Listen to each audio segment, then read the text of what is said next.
So in about 1974, approximately, I heard about a community, a rural Krishna conscious community in West Virginia. It was actually the first Hare Krishna farm in the West, called New Vrindavan Community. And I thought, wow, let me go try that. That sounds interesting. So I had about 40 cents to my name, an old truck, a few hand tools, and a lot of ambition. So I loaded all that up into a vehicle, and I went there. And what I found was the embryonic stages of a village of young people. But the difference between that and the experience of living in a hippie commune was very different. Because this had a monastic underpinning. In other words, in hippie life, basically, you're sort of, whimsically just doing anything and everything. Whatever makes, like our philosophy back there was, if it makes you feel good, do it. That was our mantra.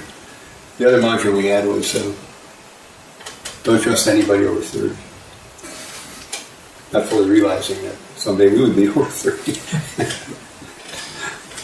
So the difference in the Hare Krishna approach to that was that actually there is authority that's real. There is really, you don't have to categorically reject all authority, whether it's parental or government or any of that. But actually, the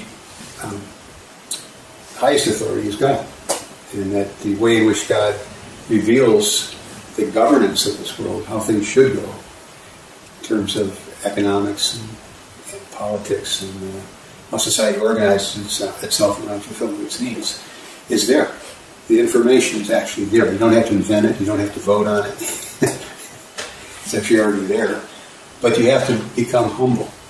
You have to become submissive enough, not blindly submissive, but you have to at least come down a few notches to understand that you're a fool, that everyone in the material world is here because they're a fool. They've actually done the most foolish thing, which is they gave up their position in the spiritual world to come to a place to try to enjoy independently of Krishna. And in that exercise of very minute independence, they have fallen into the cycle of birth and death. And they rotate from one life to the next, various species, different genders, even different planetary systems.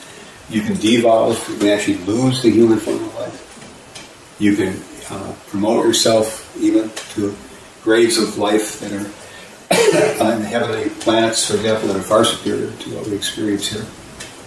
But when that good karma runs out, you come back here.